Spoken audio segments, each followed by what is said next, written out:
আসসালামু আলাইকুম। এটিএন বাংলার সংবাদে সবাইকে স্বাগত জানাচ্ছি আমি শারমিন সালাম। দ্বিতীয় দিনের মতো সচিবালয়ে অফিস করছেন প্রধানমন্ত্রী তারেক রহমান। নিজ কার্যালয়ে সকালে 9:30 থেকে এনএসআই, ডিজিএফআই ও 3 বাহিনীর প্রধানের সাথে সাক্ষাৎ করেন তিনি। এরপর ফ্যামিলি কার্ড চালুর বিষয়ে পরিকল্পনা করতে আন্তঃমন্ত্রণালয় বৈঠকে বসেন। এতে বিভিন্ন মন্ত্রণালয়ের মন্ত্রী, প্রতিমন্ত্রী, সচিব সহ ঊর্ধ্বতন কর্মকর্তারা অংশ নেন। দুপুর 2টায় 5 বছরে 25 কোটি বৃক্ষরোপণ ও নদী, খাল, জলাধার পুনর্খনন কর্মসূচির বিষয়ে আরেকটি আন্তঃমন্ত্রণালয় বৈঠকে অংশ নেবেন প্রধানমন্ত্রী তারেক রহমান।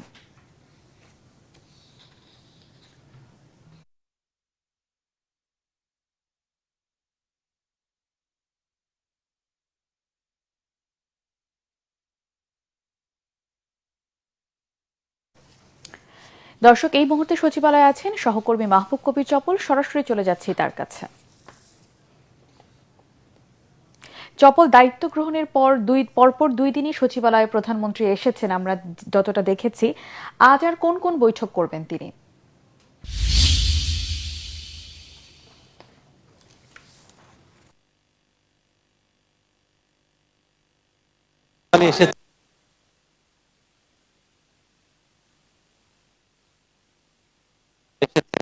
আমরা এই মুহূর্তে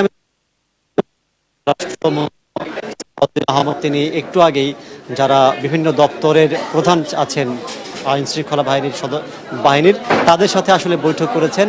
স্বরাষ্ট্রমন্ত্রীর পক্ষ থেকে যে বার্তাটি দেওয়া হয়েছে সেটি হচ্ছে গত 1.5 বছর মব ভায়োলেন্স থেকে শুরু করে আইন শৃঙ্খলা পরিস্থিতি নিয়ে মানুষের মধ্যে যে ধরনের উদ্বেগ উৎকণ্ঠা ছিল সেটি যে কোনো উপায়ে বন্ধ করার তাগিদ দিয়েছেন। পাশাপাশি পুলিশের যে চেইন অফ কমান্ড দুর্বল হয়ে গিয়েছিল সেটি যাতে শক্ত মনোবল ফিরে আসে সেই বার্তা তিনি দিয়েছেন। তিনি যেটি বলেছেন যে পুলিশে কোনো ধরনের তদবির যাতে মন্ত্রণালয়ে না আসে, ওসিরা যাতে এসপিরা যাতে মন্ত্রীকে ফোন দিয়ে তদবির না করেন সে বিষয়টি নিশ্চিত করবার জন্য এক ধরনের বার্তা দিয়েছেন।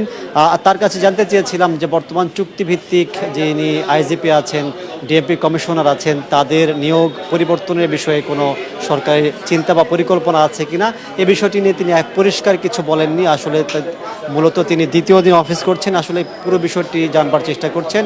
আর অন্যান্য যারা মন্ত্রী আছেন তারাও এসেছেন। কিছুক্ষণ পরে শিক্ষামন্ত্রী ডক্টর এহসানুল হক মিলন তিনি ব্রিফিং করবেন, তথ্যমন্ত্রী তিনি কথা বলবেন। সবকিছু মিলিয়ে যেটি বলা যাচ্ছে যে বিএনপি যে সরকার গঠনের পরেই নতুন উদ্যমে কাজ শুরুর কথা বলেছিল, মন্ত্রীদের তৎপরতা আমরা সেরকমই দেখছি। বেশিরভাগ মন্ত্রী তারা অফিস করছেন, দ্রুত বুঝে নেবার চেষ্টা করছেন মন্ত্রণালয়ের কর্মপরিধি এবং যেহেতু